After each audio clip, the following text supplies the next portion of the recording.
татгалзах тийм ээ. Энгийн хэрэглэн шилжих, аль болох одоо баг зохистой хэрэглээг нэвтрүүлэх.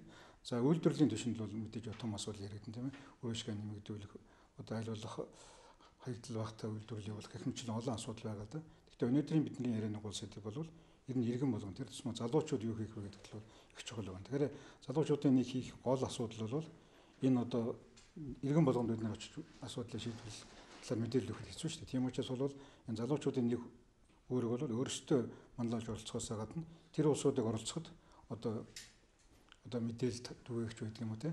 Тиймэрхүү чиглэлээр бол нэлээд идэвхтэй оролцох боломжтой гэж бодож байна. Хүн төрөлхтний хэрэглээ бол хэмжээс хэтэрсэн байна. 100 жилийн өмнө дэлхийд дээр 1 тэрбум хүн байсан. Одоо 6.7 тэрбум гэж байгаа.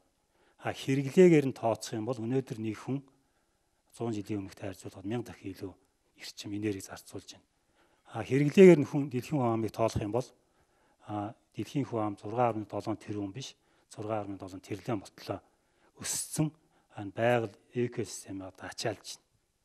Одоо эндээс юу гэж харж болох вэ гэхээр 2 тонны портер дээр 100 тонны ачаа аччаад одоо хөдлөх гэж байгаа юм шиг болж байна шүү дээ. Мэдээж эвдрэн шүү дээ. Хэрэг дэлхийгээ бид нар хоол гэж үзэх юм бол ерөөдөө 100 жилийдээ дуусгаж байна. Хойч үед маань бол ерөөдөө үлдчихэж байгаа юм бол байхгүй. Ийм байдалтай байна. Манай энэ залуучууд гэлтгүй хүмүүс дутагдж байгаа юм бол мэдээлэл байна. Энэ мэдээллийг зөв хүргэх тэр хийж байгаа зүйл байгаль орчинд ямар хорттой байна. Энийг бол харуулж явах хэрэгтэй. Нэг тооцоо судалгаа гаргасан байна л да. Тэр юу гэж хэлсэнгээр нэг гамбургарыг үйлдвэрлэхэд яг байгаль орчинд учруулж байгаа хор хөртөнд тооцоод $325 болж байна гэж. Ийм байдлаар бид нар энэ дэлхийнхээ маш хязгаарлагдмал нөөцтэй харьцах хэрэгтэй. Дэлхий бол сансрын удмар нисч бол гариг шүү дээ тийм ээ. Тэн дээр байгаа агаар хязгаарлагдмал, цэвэр агаар хязгаарлагдмал, шимт хичээлтэй хөрс хязгаарлагдмал, уус хязгаарлагдмал. Тэгэхээр өнөөдөр бол энэ байгалийнхаа үнэт баялагтаа бол ерөнхийдөө үнэгүй юм шиг харьцаж байна. Дэлхий дээр хамгийн үнэт зүйлс нь үнэгүй болцсон байна. Тийм ээ. Агаар үнэгүй, ус үнэгүй, хөрс үнэгүй. Ингэж хүн бол амьдралын зөв замд орж чадахгүй бол байдал маш хэцүү байна. Энэ уур амьсгалын өөрчлөлтийг зогсооход нэг тийм олон тэрбум доллар хэрэггүй. Хүн бол өөрийгөө л өөрчлөх хэрэгтэй. Тэгээ уур амьсгал өөрөө өөрчлөгдөж байна.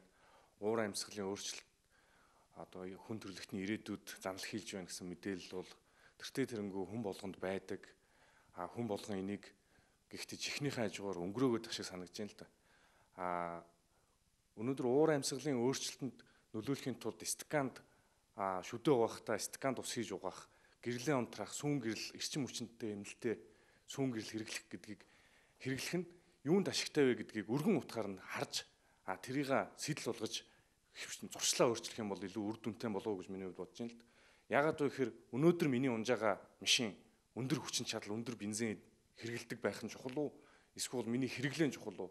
Өнөөдөр миний ашиглахгүй байгаа гэрэл ирээдүйн хойчд маань хэрэгтэй гэдгийг бас бид нар бодож л тэрийг зуршлал бид нар бас өөрчилж явах юм бол бас уур амьсгалд нөлөөлж байна л гэж бодож байна. Нэг зүйлийг бас ингээд нэмээд хэлмээр санагдаж байгаа юм л да.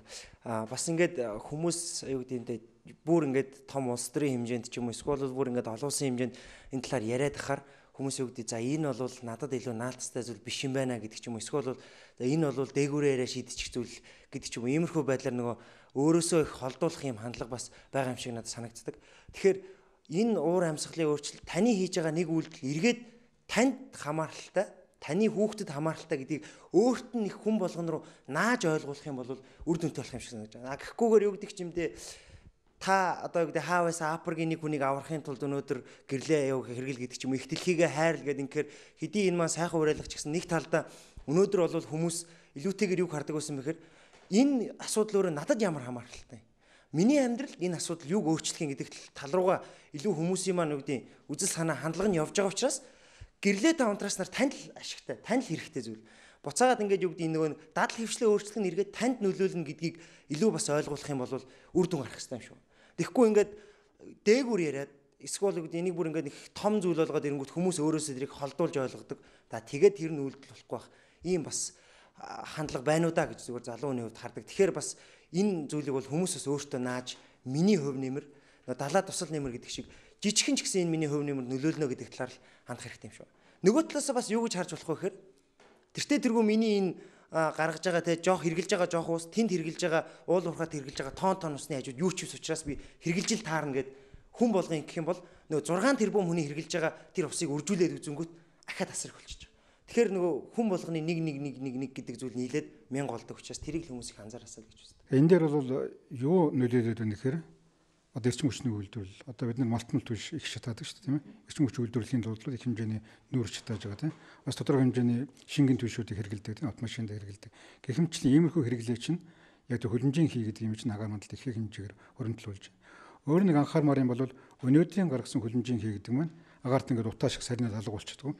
Хэдэн 10 100 жил хадгалагдаж үлдээд одоо 100 жилийн өмнө гаргасан тэр хөлмжийн хий гэдэг чинь агаар мандалд хөрөмтлөгцөөр байгаад өнөөдрийн уур амьсгалыг ийм эрчимтэй талаар нөлөөлж байна. Тэгэхээр цаашд ч гэсэн энэ хэмжээ улам ингээд хөрөмтлөгдөд байх юм бол энэ дэлхийн уур амьсгал гэдэг чинь яг сүүлийн байдалд хүрч болзошгүй гэдэг талаар анхаармаар байгаа юм л да. Тэгэхээр яг эрдэмтэд бол янз бүрийн санал бодолтой эрдэмтэд төр байдаг л да. Тэгэхдээ дэлхийн эрдэмтдийн хүлээн зөвшөөрсөн нэг ерөнхий юу бол хүний үйл ажиллагаа тэр тусан маягийн агаар мандалд хөрөмтлөгдөж байгаа хөлмжийн хялгаралт байна. Тийм учраас бол өнөөдрийн уур амьсгалын өөрчлөлтийг сааруулах зогсоохын тулд тэр хөлмжийн хялгартыг айлуулах багасгах хэрэгтэй. Тэгэхээр түрүүчийн хэлж байгаа та бүхэн ярьж байгаа бүгд зөвлөдөө яг өөрөөсөө эхлээд одоо дадлаа гэдэг чинь туслаас бүрддэг гэдэг шиг хүн болгоны үйл ажиллагаанаас хамаарат тэр дэлхийн уур амьсгалын өөрчлөлтийг шийдвэрлэхэд бас тодорхой хөв нэмэр болно гэдгийг анхаармаар байна. Өөр энэ дээр бас нэг цаг хугацааны тухай асуудал байна. Хэрэв өнөөдөр арга хэмжээ авахгүй бол маргааш орой итчих магадгүй гэдэг хамгийн гол мессеж байна.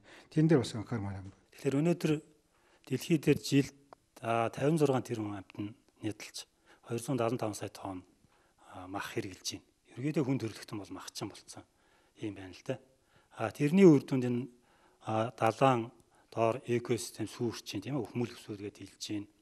Ойо модыг их хэмжээгээр сүрүүлж байна. Бэлчээрийн талхагдал, цөөлжилт гэдэг ийм олон асуудал гарч байна. Тэгээ энийг бол юунаас харж болох вэ гэхээр 2008 онд нэгдсэн үндэсний байгууллагаас гаргасан дадал зуршлаа өөрчлөлтөө гэсэн дэр тайлан дээр байж байгаа.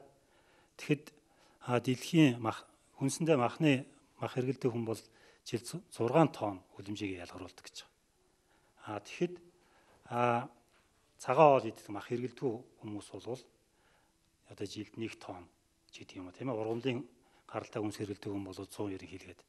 Тэрээс хүн бол өөрийнхөө идэж ууж байгаа ямиг өөрчилснөөр дэлхийг аврах, дэлхийгээ сэргээх боломжтой.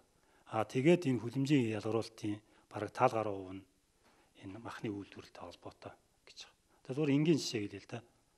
Энэ Америкт 1 кг мах үйлдвэрлэхэд 40 тонн ус зарцуулдаг гэсэн шүү дээ. Энэ байна. Хэрвээ нэг хүн нэг удаа махаа хоол идэхгүй цагаан хоол идэхэд 250 модны нэг өдөр шингээ хөлмжийг сааруулж байна.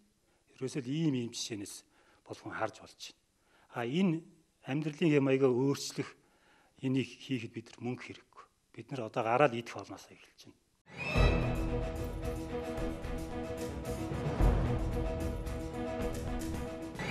Дэлхийн дулаалтай холбоотой тийм уур амьсгалын өөрчлөлттэй холбоотой ямар өвчлөлтүүд одоо Монгол төдийгүүдэд дэлхийд газар аваад байгаа вэ? Тэгэхээр энэ уур амьсгалын өөрчлөлтийн нэг гол нөлөөллийн хэсэг нь хүн дээр нөлөөлж эхэлж байгаа юм л да. Тэгэхээр хүн бол мэдээж халуун болох тусам одоо халууны давах төсвөр их хэцүү байдаг тийм ээ. Энэтэй уялдаад одоо хүний эрүүл мэнд, хүний нийгмийн асуудал бас тодорхой хэмжээгээр нөлөө үзүүлж эхэлж байна л да. Тэгэхээр сүүлийн жилүүдэд бас энэ дэлхийн эрүүл мэндийн байгууллагын шугамар олон судалгаа хийгдсэн байгаа. За манайд ч гэсэн манай эрүүл мэндийн яамны шугамар дэлхийн эрүүл мэндийн байгууллагатай хамтраад одоо хүний эрүүл мэндэд Монгол улсад тийм ээ өвчлөлт яаж нөлөөлж байгаа гэдэг талаас тодорхой судалгаа хийж үзсэн байна л да. Тэгээ энэ дээр харамсалтай нь бас нэлийн бар хам дүр зураг харагдаж байгаа. Энэ дээр бол одоо тодорхой хэмжээний зүрх судасны гаралтай өвчний гаралт тодорхой хэмжээгээр нэмэгдэж байна гэж байна.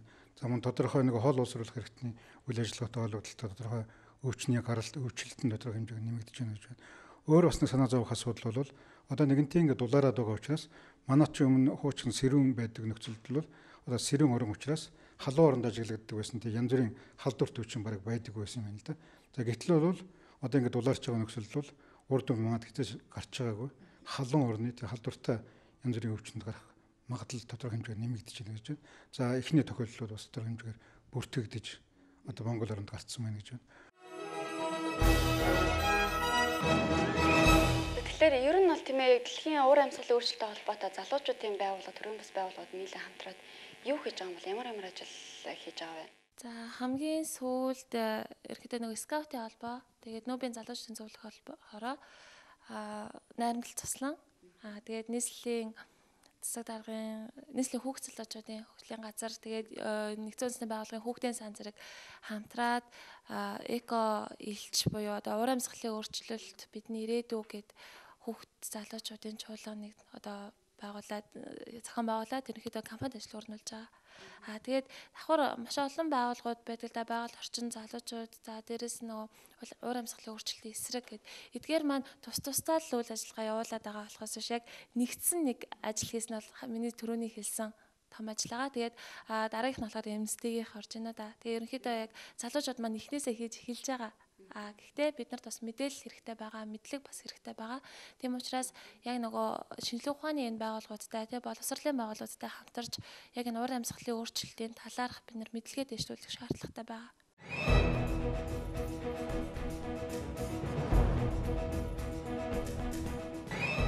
Залуучуудтай хандаад залуу хүнийхээ бас ижилхэн залуу хүнийхээ зөвөөс хэлэхэд бид бол өөрчлөлт нь өөрсдөө байх ёстой. Өөрсдөөсөө эхлээд өөрчлөлтийг хийцгээе, чамин хэрэглээ, тансаг хэрэглээг биш, байгаль дээлтэй хэрэглээг эрхэмлсэн энэ залуучуудыг дэмждэг, сайхан машин унсныг биш, эко баг түлш хэрэгэлдэг, байгаль дээлтэй машин унсныг сайн залуу гэж хардаг ийм нийгэм рүү бид шилжиж чадах юм бол багч гэсэн өөрчлөлт ирнэ гэж өөрийнхөө зүгээс уриалмаар байна. Нэгдүгээрт, хоёрдугаарт болох юм бол бид хэдий болтол ухаж амьдрах вэ гэдгийг бас хүмүүс залуучууд ер нь бүх хүмүүс бодож үзээсэй гэж хүсэж байна. Бид илүүтэйгээр ухаасаа илүүтэйгээр байгаагаа ургуулж тордож амьдрах нь бидний амьдралын энэ хэм маяг руу орох юм бол уур амьсгалын өөрчлөлтөд бас бидний нөлөөгөө үзүүлж чадах тэр нөлөөлөл маань бахаа гэж бодож байна. Тийм учраас ухдаг амьдралаасаа ургуулдаг амьдрал руу шилжийе гэж залуучуудад уриалмаар байна. Бидний өмнөх үеийнхэнд мэдлэг дутуу байсан. Бидний дараа үеийнхэнд цаг хугацаа байхгүй болчихно. Тийм учраас бид нар энэ уур амьсгалын өөрчлөлт дэлхийн дулаарлын эсрэг тэмцэх, ядаж өөрсдийнхөө далд зуршлыг өөрчлөх хамгийн сүүлчийн хүмүүс нь шүү гэдэг ойлголтыг бүгдээрээ аваасаа гэж хүсэж байна. Анхдагч нь биш юм аа гэхэд сүүлчийнх нь байхгүй ах хэрэгтэй. Тийм учраас ихтлгийгээ өөрсдийнхээ төлөө бас эх орныхоо төлөө, ихтлгийнхээ төлөө хичээцгээ дээрээс нь энэ дулаарлын эсрэг тэмцэж чадах хүн бол зөвхөн та шүү гэж хэлье. Эхлэлгээ эвдэрлээс хамгаалж эрүүл мэндэ авч үлдэхийн төлөө хойч үедээ эрүүл орчин үлдээхийн тулд бид бүхэн өөрсдөөсөө бүх зүйлийг эхлэх ёстой байдаг. Ингээд өнөөдрийн дугаарт мань хүрэлцэж ирж бидэнд үнэтэй яриагаа өгсөн та бүхэнд баярлалаа. Дараагийн дугаараар иргэн уулзлаа. Түр баяртай үзэгчтэй.